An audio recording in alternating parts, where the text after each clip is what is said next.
75% de réussite pour le moment pour le buteur maison. Et Wilco qui a l'opportunité de redonner l'avantage au rugby club toulonnais.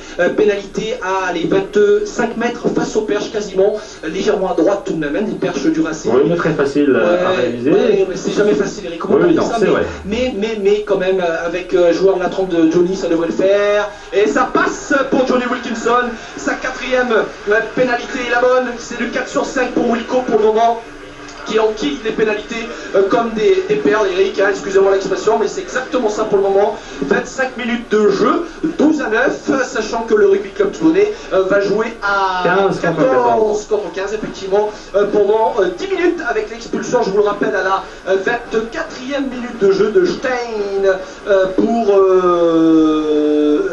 pour l'ensemble de l'œuvre de son équipe, hein, j'ai envie de dire. La prochaine fois, ça risque d'être du côté de Toulon, mais là, pour le moment, c'est le Racing Métro qui a été sanctionné tout simplement pour faute technique au sol. Une fois de plus, j'ai envie de dire, puisque les Parisiens ont déjà été sanctionnés par Jérôme Garcès 5 fois pour le moment. Et pour le moment, sur les 5 pénalités, Toulon, on a tenté 5 et on a réussi 4 par l'intermédiaire de Johnny Wilkinson qui réussit à quasi sans faute, 4 sur 5 pour le moment dans ses tentatives de tir au but. 12-9, 26 minutes de jeu ici avec du manoir. Vous êtes bien sur France Bleu Provence, radio officielle et partenaire du rugby club toulonnais. Une mêlée dans les 40 mètres de Toulon, complètement monoposée là-bas, côté tribune bonus. Si nous étions à Mayol, allez gagner cette mêlée par le Racing Métro qui pour le moment n'a pas perdu un seul ballon sur ses mêlées. Attention, ça peut être dangereux. Le ballon qui sort pour Loré pour la charge là des 3 lignes parisiens, les gros évidemment. Et la tentative de drop de Wisniewski, c'est un peu désespéré, mais un peu à l'arrache. Et le ballon récupéré par Sonny Bill Williams qui mène la contre-attaque. Le sprint de Loa Malou, mais monsieur l'arbitre, Garcès qui va revenir à un en avant, me semble-t-il, une passe en avant. J'ai pas vu si c'était une passe toulonnaise en avant ou une passe parisienne. C'est sans doute une passe toulonnaise, me semble-t-il. En tout cas, ça serait une mêlée, ça c'est une certitude. Ouais, c'est en avant, passe en avant de Toulon. Hein. À l'entrée des 40 mètres, allez, 30 mètres, on a 30 mètres à peu près, hein, Eric, oui. de la ligne de but, passe au Perse, donc c'est des mêlées très très difficiles à défendre, ça évidemment, puisqu'il y a les deux côtés à défendre. D'ailleurs, les 3 quarts parisiens se sont positionnés 2 et 2, hein, évidemment, il y a Stein qui manque, hein, donc sinon ça fait 3 et 2, mais là, c'est du 2 et 2, puisque l'arrière a pris l'intervalle, Brent Ward, et donc ça sort pour Chabal qui sert la Wisniewski, me semble-t-il, le ballon dans les bras de Bobo, mais nouvelle faute commise, nouvelle faute de main de la part des Parisiens. C'est Chabal qui a commis cette faute à l'entrée des 22 mètres, dans les 22 mètres même du rugby club toulonnais. 27 minutes de jeu, 12-9 pour le rugby club toulonnais avec une mêlée à récupérer pour les Farois. Ils sont pas d'accord, hein, les Racingmen, notamment Sébastien Chabal, il n'est pas d'accord avec l'arbitrage de Jérôme Garcès, mais il me semble que, alors c'est difficile, moi j'ai pas d'écran de contrôle, Eric, peut-être sur le ralenti vous le voyez, s'il y avait bien une passe en avant entre Chabal et Mathieu Loré, le demi-mêlée. En tout cas, ça a été signalé par Garcès, l'arbitre de la rencontre. La mêlée, elle est bonne pour côté de Toulon, Pierre Mignoni qui va la sortir, le ballon qui est dans les pieds du numéro 8, Photo, Lois, ça sort, mais monsieur l'arbitre qui va la faire rejouer puisqu'elle s'est effondrée, cette mêlée. On va voir monsieur Garcès, et ouais, il change de côté, il était côté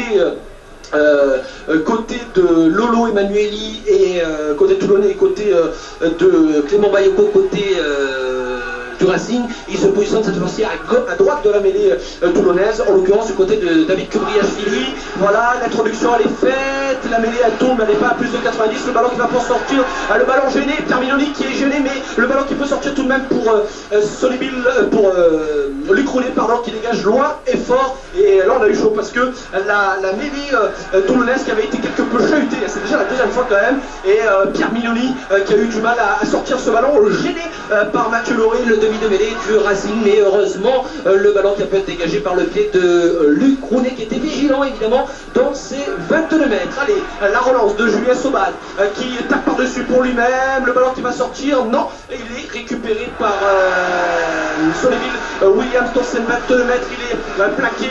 Est-ce qu'il va pouvoir libérer son ballon? Le soutien qui arrive côté toulonnais, elle est importante cette balle, je vous rappelle toujours le score 12-9, et le ballon qui sort avec un départ en ras, il est récupéré, le ballon qui a été raté par les par les joueurs du Racing et par Bobo en l'occurrence, qui a tapé par-dessus mais qui a commis un en avant, me semble-t-il. Quoi, l'en avant, c'est pas lui qui l'a commis, c'est Toulonnais qui a commis l'en avant, puisque le ballon qui a été contré par à l'entrée de la ligne des 22 mètres de Toulon, et ce sera donc une mêlée, une nouvelle mêlée ciel et blanc, nouvelle mêlée pour le Racing. Et là, le jeu qui est un peu haché, Eric, depuis quelques minutes. On enchaîne les mêlées, c'est déjà la quatrième, me semble-t-il, consécutive, d'un côté et de l'autre. Et voilà, c'est signe qu'on fait beaucoup de fautes de main. Le rythme qui, ma foi, qui a du mal à s'emballer quand même. Hein. On a du mal à essayer d'envoyer du jeu. On s'appuie d'un côté comme de l'autre, essentiellement pour le moment, sur le jeu au pied des buteurs, en l'occurrence Wisniewski et Johnny Wilkinson côté toulonnais. Pour le moment, ma foi, c'est plutôt une bonne affaire pour le Racing Métro qui, ma foi, gère son infériorité numérique, puisque je vous rappelle que François Stein, le Sud-Africain, le centre sud-africain, a été expulsé à la 24e minute. Il va faire son retour sur la pelouse dans 5 petites minutes, très exactement, expulsé temporairement le champion du monde sud-africain pour une faute technique, tout simplement. Côté parisien, la mêlée qui est jouée à l'entrée des 22 mètres de Toulon, elle s'est relevée, indique monsieur l'arbitre, cette mêlée. Il va la faire donc rejouer, cette mêlée qui avait été gagnée par le Racing. Mêlée à rejouer puisque les deux premières lignes se sont relevées. On est à l'entrée des 22 mètres de Toulon, je vous le rappelle, à droite des perches quand on les regarde en face.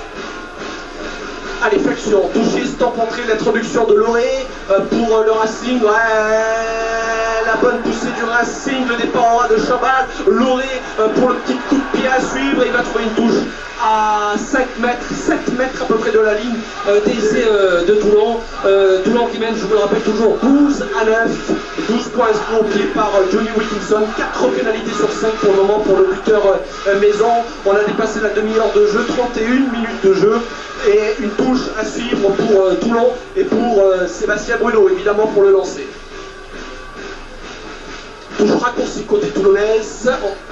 On est 4 sauteurs au lieu de 8 joueurs. Allez, le lancer, elle est importante, il ne faut pas se louper. Il y a Roskit dans l'alignement, c'est je pense lui qui va le prendre. Voilà la combinaison, c'est bien Roskit, le numéro 5 qui a pris le ballon. On a essayé d'organiser un molle derrière, mais on a été bousculé, effondré en tout cas. Et donc la touche prise par le rugby club toulonnais. Le ballon derrière le regroupement pour Pierre Mignoni qui dégage loin et fort. Le ballon récupéré par Bobo, le long de la ligne de touche. Bobo, attention, il n'est pas attaqué. Il n'est pas attaqué, le slalom de Bobo dans la défense de Toulon. Il franchit la ligne des 22 mètres et on est pénalisé. Ah, il va y avoir un carton. Ah, là, je crains un carton côté de Toulonnais. Je crains le carton côté de Toulonnais. Oui, la main à la poche. Oui, on y est. On y est. Alors, j'essaie de voir qui va être sanctionné. Le 7. Ouais, ben c'est Fernandez Lobé.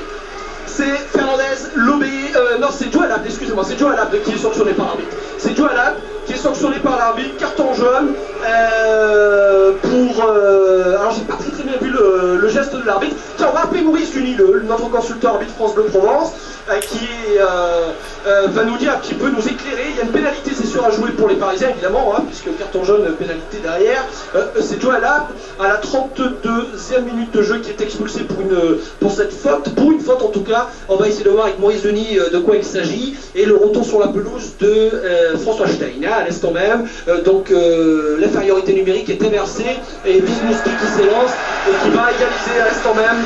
Wisniewski qui égalise pour le Racing après 32 minutes de jeu. Égalité parfaite entre les deux clubs, Métro et Toulon.